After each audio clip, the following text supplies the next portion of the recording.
2025 April மாதம் 13ஆம் தேதி சித்திரை வருஷ பிறப்பு. மேச ராசி முதல் மீன ராசி வரைக்கும் எப்படி இருக்குங்கிறத பார்க்கலாம். ரிஷப ராசி, ராசிக்கு 2வது வீடு, சுக்கிரனுக்கு ஆதிபத்தியமான ஒரு வீடு, மகாலட்சுமியோடைய அனுகிரகங்கள் உள்ள ஒரு வீடு, அஷ்ட லக்ஷ்மியும் அஷ்ட ஐஸ்வர்யமும் கிடைக்கக்கூடிய தன்மையான வீடுன்னு கேட்டிங்கன்னா ரிஷபராசி தாங்க. அழகான தன்மை, அறிவான பேச்சு, அன்பான பண்பான படித்த குழந்தைங்க வரக்கூடிய தன்மை இந்த ரிஷபராசிக்காரங்க தான். கருப்பாக இருந்தாலும் அம்பாளுடைய ஸ்ரூபம் சொல்லலாம். இப்படி தெய்வ பலனே அதிகமாக இருக்கக்கூடிய ரிஷபராசிக்கு இந்த வருஷம் யோகந்தாங்க.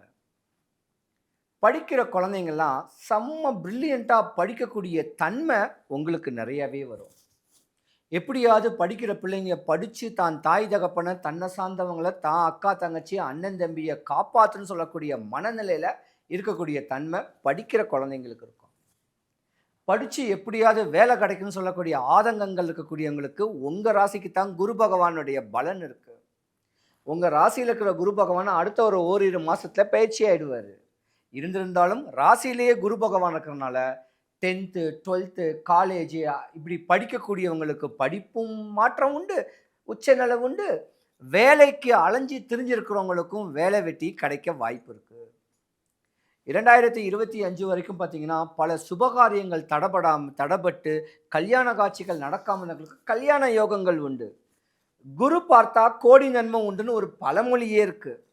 என்னதான் ராகு தோஷம் இருக்கட்டும், என்னதான் செவ்வாய் தோஷம் இருக்கட்டும், பெண்களுக்கோ ஆண்களுக்கோ தடப்படக்கூடிய விவாகங்கள் நடந்திருக்கக்கூடிய நேரத்தில் உங்கள் ராசியில் 2024 to 25 குரு பகவான் பலமாக உட்கார்ந்துருந்தனால உங்களுக்கு சுபகாரியங்கள் நடக்கும்.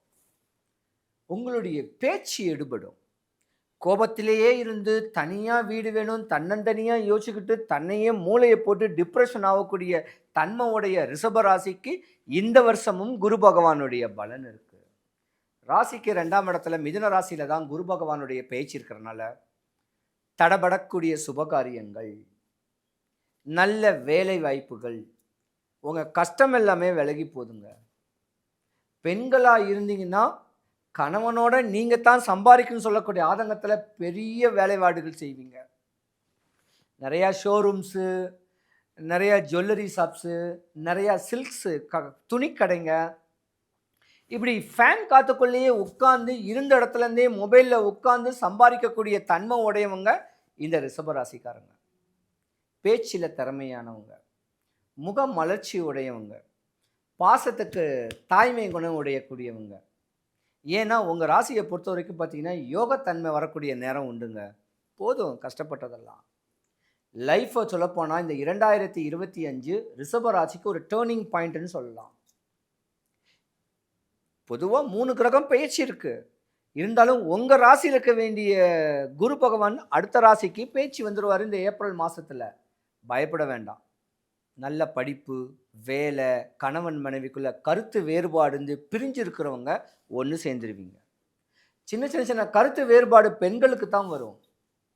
பொதுவாக சொல்லப்போனால் ஒரு 18 வயசுக்கு மேலே 18 ஒரு 32 வயசு வரைக்கும் ரிஷபராசியில் இருக்க வேண்டிய பெண்களுக்கு ஒரு நாக தோஷம் சொல்லக்கூடிய திசை நடக்கும். ராகு திசை நடக்கும். அந்த திசையில் நம்ம கல்யாண காட்சிகள் நீங்கள் பண்ணிங்கன்னா கணவன் மனைவி கொஞ்சம் கருத்து வேறுபாடில் பிரிஞ்சிருக்கிற மாதிரியான ஒரு விஷயம் தெரியும். ஒருத்தங்க பிரிஞ்சே போயிடுவாங்க. ஒருத்தங்களுக்கு ஒரு தாரம் டிவேஸ் ஆகிருக்கும், இன்னொரு தாரம் கிடைக்காதான்னு சொல்லக்கூடிய ஏக்கங்கள்லாம் இருக்கும்.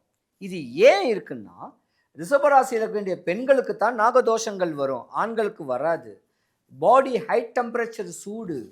அப்போ நீங்கள் முன்னோர் வழிபாடையும் உங்கள் குலதெய்வ வழிபாடையும் உங்கள் தாத்தாவையும் நீங்கள் நினச்சிருந்துருந்தீங்கன்னா அறிவான, அழகான, அன்பான, பண்பான, படித்த அற்புதமான மாப்பிள்ளை கிடைக்கும் பெண்களுக்கு. ரிஷபராசியில் இருக்க வேண்டிய பெண்கள் சிவகோத்திரமாக இருந்தால் முருகனை காதலிக்கணும்னு சொல்லுவாங்க. விஷ்ணு கோத்திரமாக இருந்தால் பெருமாளை காதலிக்கணும்னு சொல்லுவாங்க. காதல்னா ஆசைங்க, தப்பாக நினைக்க வேண்டாம். அவங்களுடைய போற்றணும், அவங்கள சஷ்டி கிருத்திகை இப்படி முக்கியமான திதி தேதியில் அவங்கள நினச்சிருந்தாவே, என்னதான் பெண்களிடம் படிச்சிருந்தா கூட ஒரு கட்ட காலத்துக்கு கல்யாணம் பண்ணணும். ஒரு பயிர் நெல்லை விதைச்சி வளர்ந்து அது இப்படி தலை சார்ந்து அந்த நெல் தண்ணியில் பட்டுச்சுனாவே அதை அறுவடை பண்ணிடணும். அந்த மாதிரி ஒரு பெண்ணு வளர்ந்து 23, 25, 27 வயசுக்குள்ளே கல்யாணம் பண்ணிடணும். அந்த காலத்தில் 18 வயசில் பண்ணாங்க. இந்த காலத்தில் பிள்ளைங்க தான் படிப்பில் தெளிவாக இருக்காங்க. ஆம்பளை பிள்ளைங்க படிப்பில் கிடையாது. பெண்கள் தான் படித்து வேலை வாய்ப்பு கிடச்சி தாய் தகப்பனையும் தாம் புருஷனையும் காப்பாற்றக்கூடிய ஆசைகள் நிறையா ரிஷபராசி பெண்களுக்கு தான் நிறையா இருக்குது. அதனால கொஞ்சம் கால தாமதமாக கல்யாணம் பண்ணுங்க. 2025 ரிஷபராசி உள்ள பெண்களுக்கு யோகம்தான்.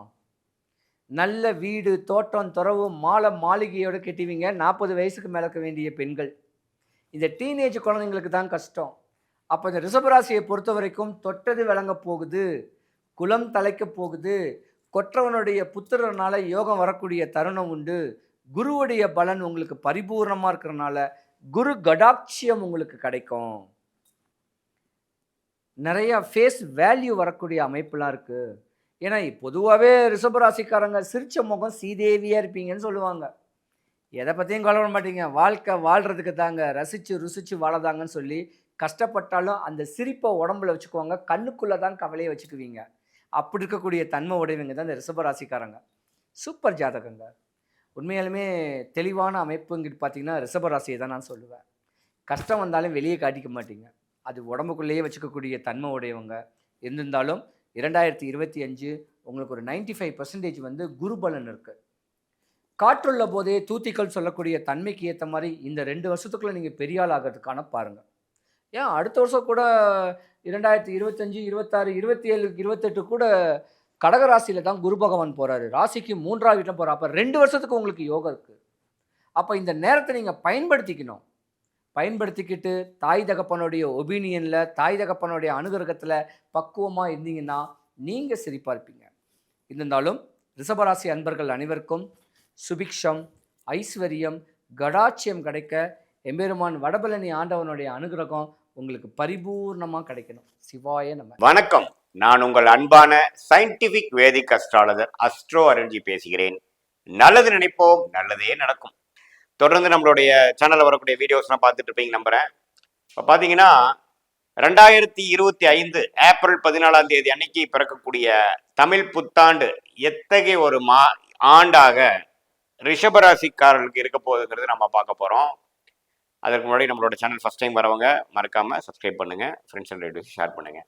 இப்போ பார்த்தீங்கன்னா எப்படி வந்து நம்மளுடைய கர்மா இந்த ஜென்மத்தில் ஒரு சாதகமான சம்பவங்களாகவும் சாதகமற்ற சம்பவங்களாகவும் உருவெடுக்குதுங்கிறது ஒளித்தத்துவ பிரகாரம் எதையும் மிகைப்படுத்தாமல் உள்ளது உள்ளவாறு சயின்டிபிக் வேதிக் அஸ்ட்ராலஜி முறையில் பார்த்து கொண்டிருக்கிறோம். அந்த முறையில் பார்த்தீங்கன்னா ரிஷபராசிக்காரர்களுக்கு 2025 ஏப்ரல் 14ஆம் தேதி இந்த தமிழ் புத்தாண்டு பிறக்கும் பொழுது எத்தகைய ஒரு பலாபலன்கள் கொடுக்கக்கூடிய ஒரு ஆண்டாக ரிஷபராசிக்காரர்களுக்கு இருக்க போகிறது என்று பார்க்கும் பொழுது, ஆண்டு கிரகம் என்று சொல்லப்படுகிற குரு மே 15ஆம் தேதி 2025 பார்த்தீங்கன்னா ராசிக்குள்ள இதுவரை ரிஷப ராசிக்குள்ளேயே ஒரு வருடமாக இருந்த குரு 2ஆம் இடத்துக்கு, அதாவது மிதுனத்துக்கு மாறி ரிஷபராசிக்கு 2ஆம் இடம் என்று சொல்லப்படுகிற தன குடும்ப வாக்குஸ்தானத்துக்கு மாறி 6ஆம் இடம், 8ஆம் இடம், அதே சமயத்தில் 10ஆம் இடம் என்று சொல்லப்படுகிற தொழில் ஸ்தானத்தை பார்த்து ராகுவை பார்க்கிறார். அது ஒரு நல்ல ஒரு மாற்றம். அதே சமயத்துல மே 19ஆம் தேதி பார்த்தீங்கன்னா இதுவரை 11ஆம் இடத்துல இந்த இடத்தில் இருந்த ராகு 10ஆம் இடத்துக்கு மாறுகிறார். அதே சமயத்துல 5ஆம் இடத்துல இருந்த கேது 4ஆம் இடத்துக்கு மாறுகிறார். ஸோ எப்ப ராகு கேது பார்த்தீங்கன்னா 10 4ஆம் இடத்துக்கு வருகிறார்களோ நல்ல ஒரு வாழ்க்கையில ஒரு மாற்றங்கள், தொழில் விஷயத்துல, வேலை விஷயத்துல நல்ல ஒரு விறுவிறுப்பான சுறுசுறுப்பான ஒரு மாற்றத்தை கொடுக்க போகிறாருங்கிறது நம்ம தெரிஞ்சுக்கிறோம். அதே சமயத்துல ராகு பார்த்தீங்கன்னா குருவின் பார்வையும் பெறுகிறது. பார்த்தீங்கன்னா ஒரு அற்புதமான ஒரு காம்பினேஷன். ஸோ இது மாதிரி வெளிநாட்டில் இருக்கிறவங்க, வெளிநாடு போலான்னு ட்ரை பண்றவங்க, இம்போர்ட் எக்ஸ்போர்ட் அது மாதிரி விஷயத்துல இருக்கிறவங்க, ஷேர் மார்க்கெட் ஸ்டாக் மார்க்கெட் இருக்கிறவங்களுக்கெல்லாம் பார்த்தீங்கன்னா நல்ல ஒரு விறுவிறுப்பான ஒரு முன்னேற்றத்தை கொடுக்கக்கூடிய ஒரு அமைப்பு தான் இது. ஸோ நல்ல ஒரு மாற்றத்தை கொடுக்கக்கூடிய தமிழ் புத்தாண்டு பிறந்ததுக்கு அப்புறம் ஒரு மாசத்திலேயே நடக்கக்கூடிய குரு ராகு கேது பயிற்சி அற்புதமாக இருக்கிறது. அதே சமயத்துல தமிழ் புத்தாண்டுக்கு முன்னாடியே பார்த்தீங்கன்னா கிட்டத்தட்ட ஒரு 2 வாரத்துக்கு முன்னாடி சனி பகவான் பயிற்சி பெறுகிறார். அதாவது 10ஆம் இடத்துல இருந்த சனி 11ஆம் இடம் என்று சொல்லப்படுகிற ஒரு அற்புதமான ஒரு இடத்துக்கு வந்து வருவது பார்த்தீங்கன்னா ரிஷபராசிக்காரர்களுக்கு ஒரு அற்புதமான ஒரு ஆண்டாக இந்த தமிழ் புத்தாண்டு இருக்க போகிறதுங்கிறது நம்ம பார்க்க போறோம். ஏன்னா எல்லா ஆண்டு கிரகத்தின் சஞ்சாரங்களும் அற்புதமாக இருக்கிறது. சனி 11ஆம் இடத்துக்கு இருந்து 2ஆம் இடத்துல குரு இருக்குது. பார்த்தீங்கன்னா நிதி நிலைமையில பண விஷயத்துல வந்து ஒரு நல்ல புழக்கம், நல்ல ஒரு கேஷ் ஃப்ளோ கொடுக்கக்கூடிய அமைப்புகள் இருக்கு. இது வரைக்கும் பார்த்தீங்கன்னா 2023, 24ல எத்தகைய முயற்சிகள் போட்டு எது மாதிரி நீங்க எஃபோர்ட் போட்டிருக்கீங்களோ அதை பொறுத்து அதுக்கு மேல நல்ல ஒரு ரிட்டர்ன்ஸ், நல்ல ஒரு அறுவடை செய்யக்கூடிய, ஒரு நிம்மதி பெருமூச்சு கொடுக்கக்கூடிய, ஒரு ஸ்டெடியான இன்கம் கொடுக்கக்கூடிய ஒரு நல்ல அமைப்பு. அதாவது வேலையில் இருக்கிறவங்களுக்கு நல்ல ஒரு சரியான சம்பளம், ஒரு பிரச்சனை இல்லாத ஒரு வேலை.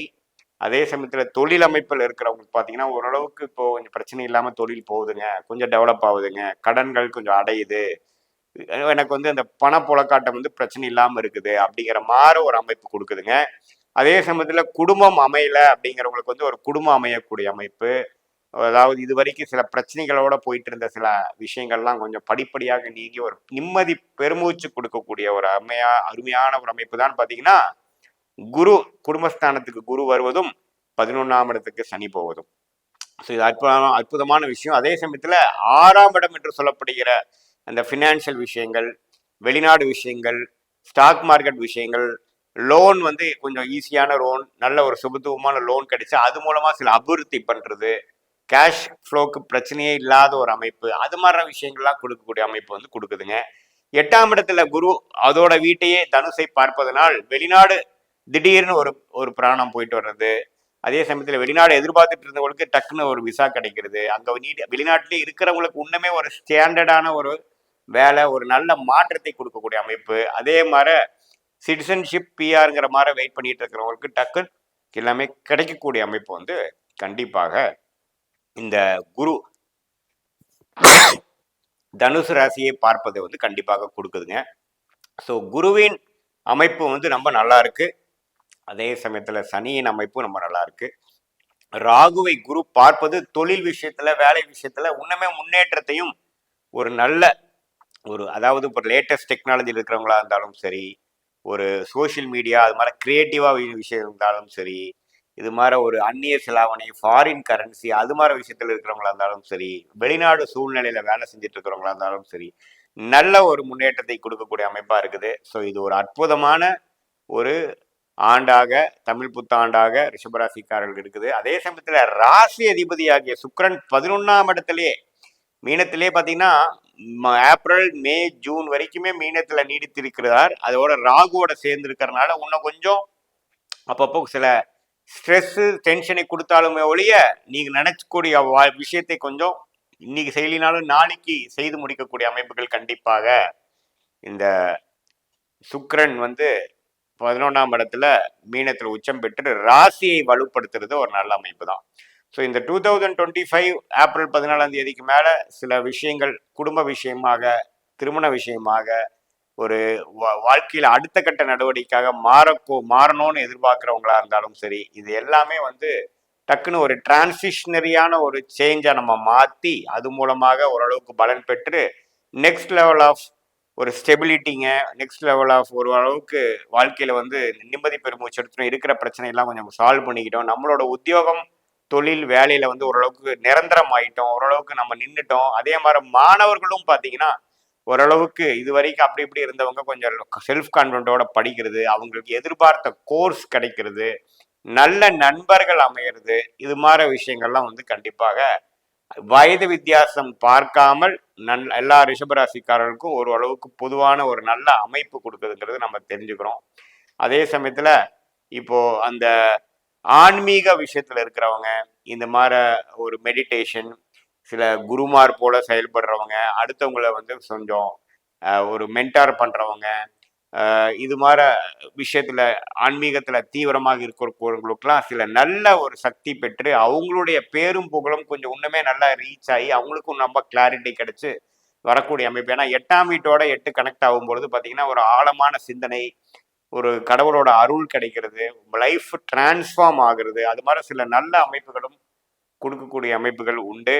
கொஞ்சம் உடல் உபாதைகள் அது மாதிரி விஷயங்கள் கொஞ்சம் 8க்கு 8 கனெக்ட் ஆகிறப்போ கொஞ்சம் தசாபுக்திகள் கொஞ்சம் சிறப்பில்லாமல் போயிட்டு இருக்கக்கூடிய ரிஷபராசிக்காரர்களுக்கு கொஞ்சம் உண்டு. அந்த உடல் விஷயங்கள் கொஞ்சம் பார்த்துக்கணும். வண்டி வாகனத்துல போறப்ப கொஞ்சம் கேர்ஃபுல்லா போறோமாங்கிறது மட்டும் பார்த்துக்கணுமே ஒழிய மற்றபடி எல்லாமே ஒரு சாதகமான அமைப்பு இருக்குன்னு ரிஷபராசிக்காரர்கள் தெரிந்து கொள்ள வேண்டும். இது பொதுவான பலன்களை தவிர உங்களுடைய ஜென்ம ஜாதகத்துல என்ன லக்னத்துல பிறந்திருக்கீங்க, தசாபுக்திகள் எப்படி போய் கொண்டிருக்கிறது, தசநாதனின் பொசிஷன் எப்படி, ஆட்சி உச்சத்தோடு இருக்கிறாரா, எப்படி ஜாதகத்துல இருக்கிறார், தசநாதனும் புக்திநாதனும் இப்போ நம்ம பேசின சனி பயிற்சி, ராகு கேது பயிற்சி, குரு பயிற்சிங்கிற கோச்சார் அமைப்புல எப்படி இருக்கிறாங்க, அதையும் சேர்த்து பார்க்கும் போது இன்னுமே துல்லியமான எதிர்காலம் எப்படி இருக்க போகிறது, ஷார்ட் டேர்ம் எப்படி இருக்க போகுது, நீண்ட காலத்துல இப்போ எது மாதிரி ஒரு பேட்டர்ன்ல நம்ம வாழ போறோம், எந்த மாதிரி ஒரு முடிவுகள் எப்போ எடுக்கிறது நல்லது அப்படிங்கிற மாதிரி ஒரு நல்ல துல்லியமான பலன்கள் நாம கண்டிப்பா பார்க்கலாம். இது பொதுவான பலன்கள் நீங்க தெரிஞ்சுக்கணும். மீண்டும் மற்றொரு காணொலியில் சந்திப்போம். நன்றி, வணக்கம். ரிஷப ராசி அன்பர்களுக்கு இந்த தமிழ் புத்தாண்டு மிகப்பெரிய ஒரு மாற்றத்தை கொடுக்க போகுது. ரிஷபராசி அன்பர்கள் எப்போதுமே ஒரு மற்றவர்களின் நலம் விரும்பிகளாக தான் இருப்பாங்க.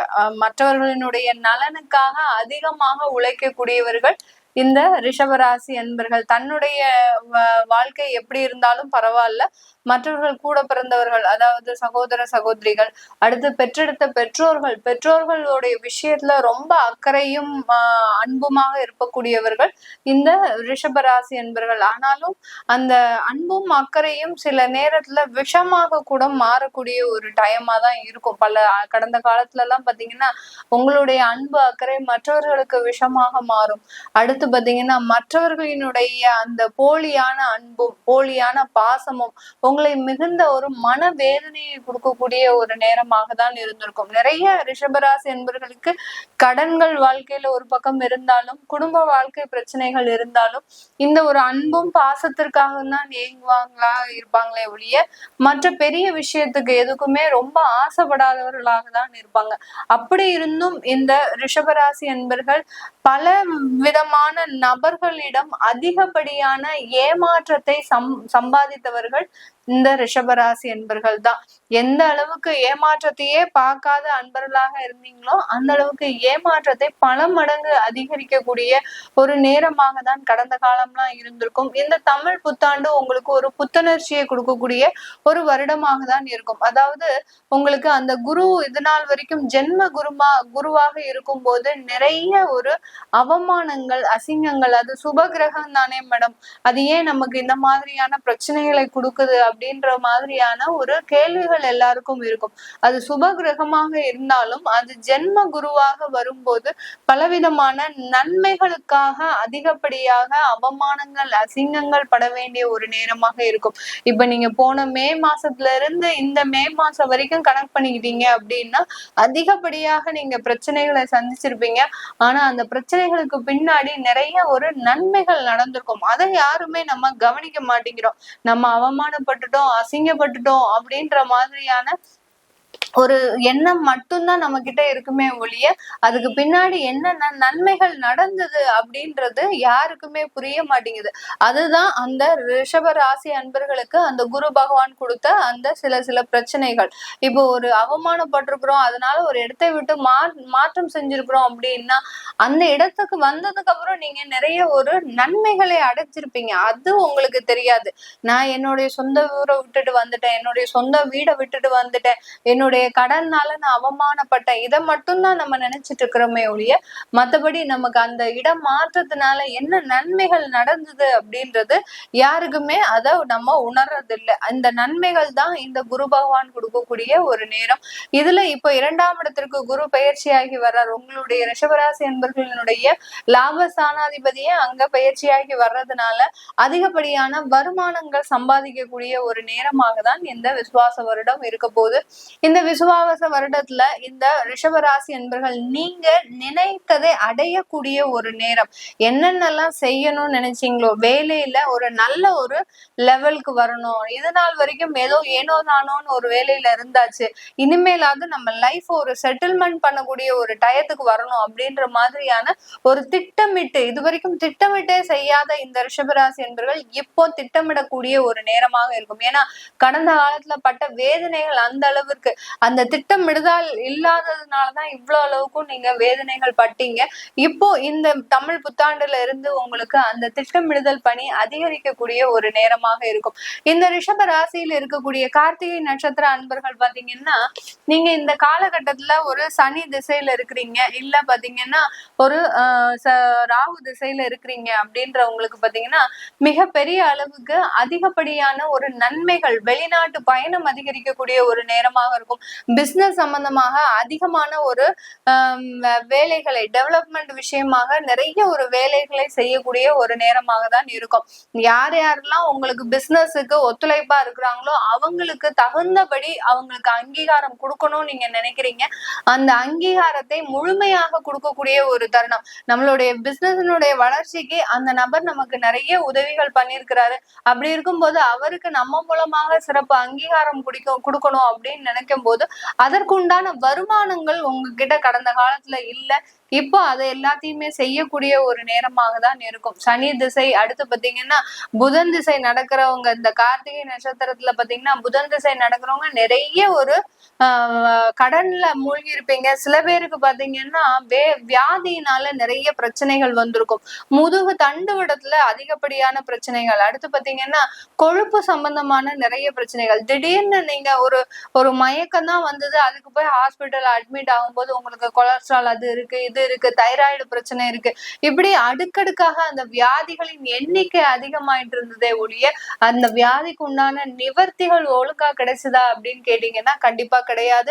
இந்த தமிழ் புத்தாண்டு அதற்குண்டான நிவர்த்திகளை எல்லாமே கொடுக்கக்கூடிய ஒரு தருணம். ஏன்னா 11ஆம் இடத்துல இருக்கக்கூடிய அந்த ராகு பகவான் உங்களுக்கு 10ஆம் இடத்திற்கு விலகிட்டாரு, சனி பகவான் 11ஆம் இடத்திற்கு வந்துட்டாரு.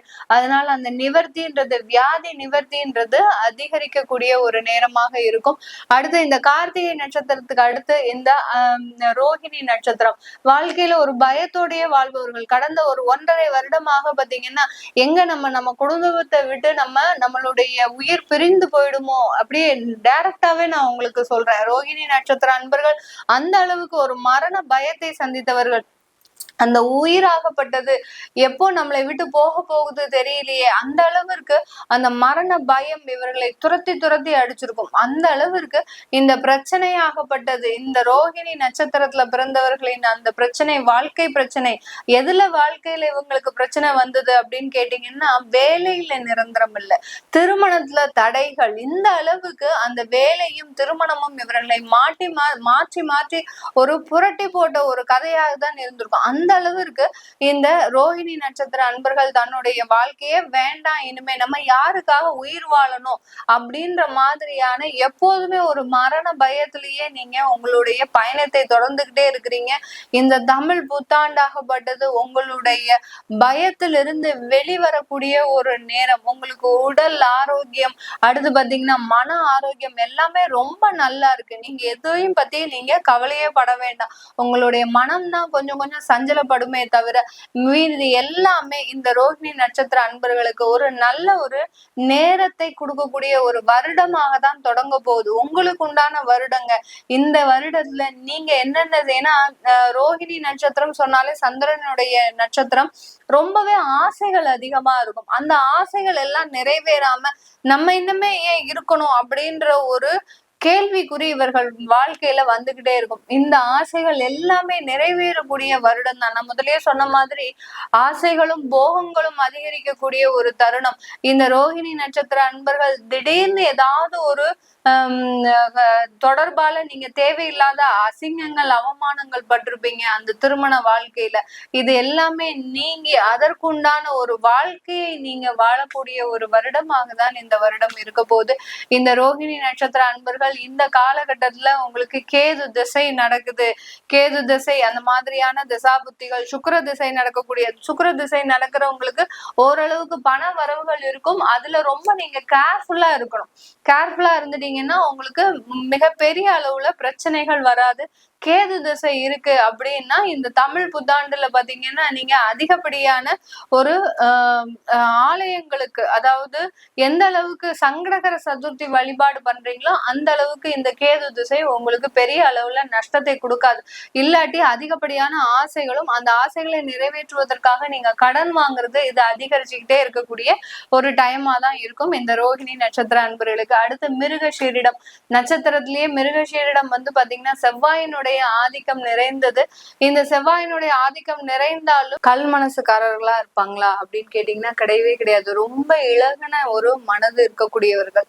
இவர்கள் கிட்ட போய் பக்கத்துல உட்காந்து நீ நல்லா இருக்கியா அப்படின்னு கேட்டீங்கன்னாலே போறோம், அப்படியே கண்ல இருந்து மாலை மாலையா கண்ணீரா கொட்டும். அந்த அளவுக்கு மனதுல ஒரு வேதனையையும் வலியையும் சுமந்து கொண்டு வெளியில ரொம்ப ஸ்ட்ரிக்டா இருக்கிற மாதிரி, நான் தான் அவ்வளவு வாழ்க்கையிலேயே பாத்தீங்கன்னா ரொம்ப வாழ்க்கையில ஒரு நல்ல ஒரு இதை நடத்திட்டு இருக்கிறேன் அப்படின்ற மாதிரியாக ஒரு வெளி வேஷத்தோடு இருப்பவர்கள் நீங்க இந்த மிருகசீரிட நட்சத்திர அன்பர்கள். கவலைப்படாதீங்க, உங்களுக்கு உண்டான துன்பங்களும் துயரங்களும் இந்த தமிழ் புத்தாண்டுல குறையக்கூடிய ஒரு நேரமாக இருக்கும். கடந்த காலத்துல எல்லாம் அந்த வேலையிலனால அவமானப்பட்டு அசிங்கப்பட்டு நின்றுப்பீங்க. ஒரு அரசாங்கத்துல வேலை பண்ணக்கூடிய இந்த மிருகசீரிட நட்சத்திர அன்பர்கள் அந்த அரசாங்கத்தின் மூலமாக அதிகப்படியான ஒரு மெமோஸ், பனிஷ்மெண்ட், நீங்க செய்யாத தவறுக்கு, எல்லாமே பாத்தீங்கன்னா நீங்க செய்யாத தவறுக்காக மற்றவர்களை காப்பாற்றி காப்பாற்றி உங்க பேர்ல எல்லா கெட்ட பேரையும் வாங்கிக்கிட்டு நீங்க அந்த இடத்துல வேலை பண்ணிட்டு இருந்தீங்க. இப்போ உங்களுடைய திறமையும் உங்களுக்கு உண்டான ஒரு நற்பெயர்களும் கிடைக்கக்கூடிய ஒரு நேரமாக தான் இருக்கும் இந்த மிருகசீரிட நட்சத்திர அன்பர்கள். இந்த மிருகசீரிட நட்சத்திர அன்பர்கள் இப்போ சனி திசை நடக்குது உங்களுக்கு அப்படின்னா இந்த சனி திசையில கொஞ்சம் உழைங்க. எவ்வளவுக்கு எவ்வளவு உழைச்சிட்டு இருக்கிறீங்களோ அதை இன்னும் கொஞ்சம் தீவிரப்படுத்திட்டீங்க அப்படின்னா உங்களுக்கு உடல் நலன்ல சில பிரச்சனைகள் வராது. இந்த சனி திசை பெரும்பாலான இந்த மிருகசீரிட நட்சத்திர அன்பர்களுக்கு அந்த ஒரு டிப்ரெஷனை கொடுத்து அந்த டிப்ரெஷன் மூலமாக அதிகப்படியான வியாதிகளையும் கொடுக்கறதுக்கு தயாரா இருக்கு. அதனால அந்த சனி திசை இப்போ சனி பகவான் உங்களுக்கு 11ஆம் இடத்துல பெயர்ச்சியாகி இருக்கிறதுனால அந்த வியாதிகளில் இருந்து நிவர்த்தின்றது உங்களுக்கு கிடைக்கக்கூடிய ஒரு நேரமாக இருக்கு. சனி திசை நடக்குதுன்னா கண்டிப்பா உடற்பயிற்சிகள் அதிகமாக எடுத்துக்கோங்க. இந்த தமிழ் புத்தாண்டுல எடுத்துக்கிட்டீங்கன்னா உங்களுக்கு அதிகப்படியான ஒரு மாற்றங்கள் உங்களுக்கு கிடைக்கிறதுக்கு ஒரு வருடமாக தான் இந்த மிருகசீரிட நட்சத்திர அன்பர்களுக்கு இருக்க போகுது. பொதுவாக இந்த ரிஷபராசி அன்பர்களுக்கு வெளிநாட்டு யோகம் அதிகமாக இருக்கக்கூடிய ஒரு நேரம். ஏன்னா உங்களுக்கு தான் இந்த தமிழ் வருடமே மிக அதிகப்படியான ஒரு வளர்ச்சிகளை கொடுக்கக்கூடிய ஒரு நேரம். நீங்க எந்தெந்த இடத்துல எல்லாம் எதுவுமே முயற்சிகள் பலிக்க மாட்டேங்குது அப்படின்னு நினைச்சீங்களோ அந்த இடம் எல்லாமே உங்களுக்கு ஒரு நல்ல ஒரு மாற்றத்தை கொடுக்கக்கூடிய ஒரு வருடமாக தான் இந்த தமிழ் புத்தாண்டு இருக்க போகுது. சொந்தமாக தொழில் செய்ய முயற்சி செய்யறவங்க தாராளமா தொடங்கலாம். அதற்குண்டான ஒரு மாற்றங்களும் வாய்ப்புகளும் உங்களை தேடி வருவதற்குண்டான ஒரு வருடமாக தான் இருக்க போகுது. இது எல்லாமே உங்களுடைய கோச்சார நிலவரப்படி அடுத்து ரஃபா உங்களுடைய தசாபுத்தியை கணக்கிட்டு தான் நான் உங்களுக்கு கணிச்சு சொல்லியிருக்கிறேன் தமிழ் புத்தாண்டு எப்படி இருக்கும்ன்றத. உங்களுடைய சுய ஜாதகத்துல உங்களுக்குன்னு தசாபுத்தி என்ன போயிட்டு இருக்கு, அதன் மூலமாக எனக்கு இந்த வருடம் எப்படி இருக்கும் அப்படின்னு கேட்கணும்னு விருப்பப்படுறவங்க கீழே இருக்கிற நம்பருக்கு வாட்ஸ்அப்ல அப்பாயின்மெண்ட் வாங்கிக்கிட்டு நீங்க என்கிட்ட கன்சல்ட் பண்ணிக்கலாம். எல்லா ரிஷபராசி என்பர்களுக்கும் எனது இனிய தமிழ் புத்தாண்டு நல்வாழ்த்துக்கள். உங்களிடமிருந்து விடைபெறுவது உங்கள் ஆஸ்ட்ரோ பூர்ணா. நன்றி, வணக்கம்.